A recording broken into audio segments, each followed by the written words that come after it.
वो ये है कि जो भी सोशल मीडिया में या यूट्यूब पे या जो भी रील्स बनाते हैं, वीडियोस बनाते हैं, सबको व्यूज चाहिए, सबको ज़्यादा से ज़्यादा सब्सक्रिप्शन चाहिए। और कहीं न कहीं एक इस तरह का इंप्रेशन लोगों के दिमाग में बन गया कि जब तक वो कोई कंट्रोवर्सी, कुछ एक्सपोज़ कुछ इस तरह की बातें करते हैं तो उसमें लोगों को लगता है कि ज़्यादा व्यूज आते हैं और आते हैं। तो उस दौरान मैंने देखा है, मैंने खुद ये चीज़ नोट करी है कि आजकल के जो बच्चे हैं यंग, अगर तुम्हें किसी को एक्सपोज़ भी करना है, कम से कम रिसर्च तो करो। वो इधर-उधर से कुछ इंटरनेट से पढ़ा, यहाँ का ये एक्सपोज़, वो एक्सपोज़, और बहुत सारी मिस इन्फॉर्मेशन, एक नेगेटिव इस्कॉन के अराउंड भी मैंने देखा है ऑलमोस्ट 90% उसमें जो है कंटेंट जो या तो मिस इन्फॉर्मेशन है या गलत है, मिसलीडिंग है। तो कई सारे भक्त को ऐसा लगता है कि वो बहुत उदास हो जाते हैं कि उसने ऐसा बोला कि ये सच है। बहुत एक कई बार नेगेटिव जो शुरू एटलीस्ट जो भक्त इस्कॉन को बहुत करीबता से नहीं जानते हैं, तो उनके मन में शंका उत्पन्न होती है। उनको लगता है कि इसमें से क्या सही है, क्या गलत है, कौन सा देखना है, ना देखें। तो कैसे डिसाइड करें इस चीज़ के लिए आजकल के टाइम में जब इतना सब चारों तरफ कंट्रोवर्शियल कंटेंट है?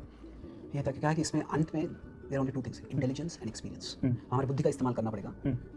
क्या रिलायबल है, एक वीडियो देखते हैं हम, एक आर्टिकल पढ़ते हैं, तो कौन से सोर्सेस क्रेडिबल है, कौन से सोर्सेस क्रेडिबल नहीं है, वो समझना इतना आसान नहीं है। तो इसीलिए भगवद गीता एक चीज़ है कि knowledge in the mode of ignorance. मतलब साधारणतः हम अज्ञान और ज्ञान दोनों को अलग विरुद्ध बोलते हैं, but knowledge in the mode of ignorance मतलब क्या है? ऐसा ज्ञान जो मेरे अज्ञान को बढ़ाता है, वो अज्ञान को कम नहीं करता, क्योंकि क्या है, वो एक ही दृष्टि से या एक ही चीज़ को बहुत बड़ा बना लिया है। और फिर वो हम सोशल मीडिया पे मैं एक लेख पढ़ लेता हूँ, एक आर्टिकल पढ़ लेता हूँ, वीडियो देखता हूँ, उसी प्रकार के और वीडियो आ जाते हैं तुरंत। तो फिर क्या होता है, मैं उसी विचारधारा में पूरा चला जाता हूँ। और फिर जो भी उसके विपरीत कुछ विचार रखता है तो हमको लगता है कि ये तो मूर्ख होना चाहिए, क्योंकि कैसे ये इतना स्पष्ट है, और स्पष्ट नहीं है। तो इसे knowledge in the mode of ignorance जो है उसको अवॉइड करना है, उसको टालना है। मतलब ऐसा ज्ञान है, पर वो ज्ञान अज्ञान को बढ़ा रहा है। मतलब जो गलत धारणा है उसी के बारे में मुझे और बता रहा है, जैसे कि और गलत धारणा मुझे और सही लगने लगती है।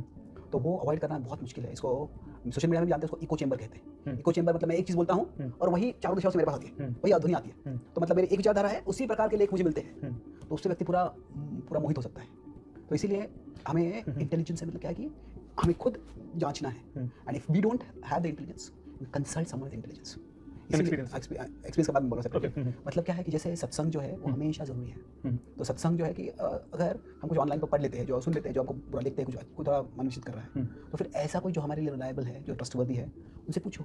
वो इशू के बारे में पूछ सकते हैं या वो सोर्स के बारे में पूछ सकते हैं, कितना रिलायबल है, एंड देन डिसाइड। लेकिन प्रभु हम जिससे पूछेंगे उसका भी एक अपनी विचारधारा हो सकती है। हो सकता है हम किसी से पूछें, हमको लगता है इंटेलिजेंट, लेकिन उसने भी अपनी विचारधारा ऐसी बना रखी है। वो तो हर जगह पे है। Ultimately you can not avoid trusting someone. देखिए आप दवाई लेते हो तो आप डॉक्टर को ट्रस्ट कर रहे हो, तो अभी डॉक्टर शायद कुछ रिसर्च किया है, उनका रिसर्च शायद इनकम्प्लीट हो सकता है। डॉक्टर को कुछ एजेंडा हो सकता है कि उनको और पैसा कमाना है, इसलिए लंबी चौड़ी दवाई दे सकते हैं, ट्रीटमेंट दे सकते हैं। तो we can not avoid the element of trust. Trust तो जरूरी है, पर वो trusting something that is trust वर्दी, वो कैसे करना है वो हम देख रहे हैं। जैसे अगर हम गाड़ी चला रहे हैं तो गाड़ी चलाते समय हमको एक्सीलरेटर चाहिए और ब्रेक चाहिए। तो वैसे ही जब हम ज्ञान प्राप्त करना चाहते हैं तो जो एक्सीलरेटर, वो एक ऐसी गाड़ी चलाने के समान है।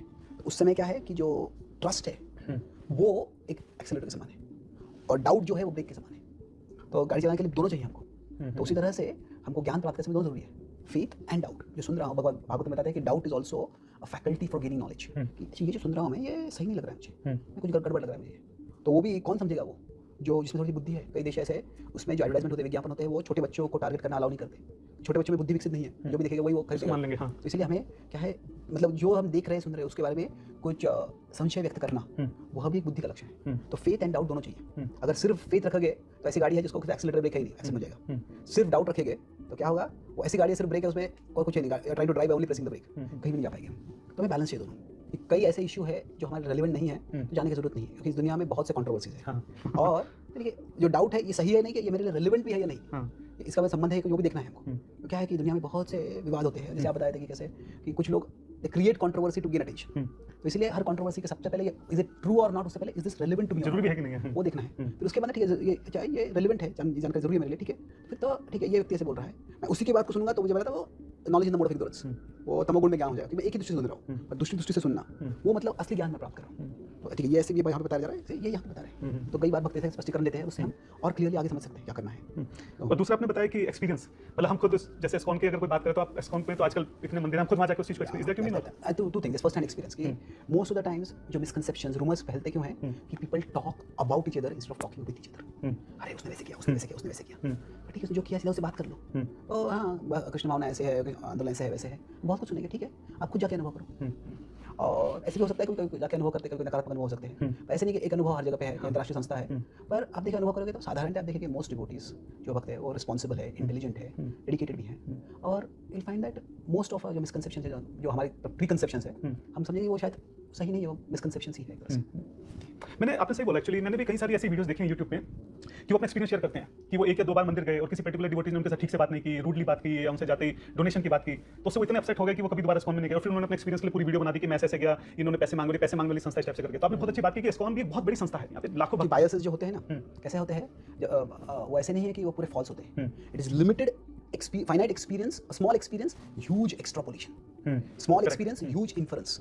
छोटा सा अनुभव है पर उससे बहुत बड़ा निष्कर्ष निकाल लिया हमने। करेक्ट। तो वो जो होता है तो वो उससे तो बायस हो जाते हैं। और हर तरह से जो कई बार युद्ध होते हैं, हेट स्पीच होता है, उससे होता है कि अगर इस व्यक्ति, इस इलाके के इस व्यक्ति ने मुझसे ऐसा बर्ताव किया, इसका मतलब इस इलाके के सब लोग ऐसे ही हैं। करेक्ट।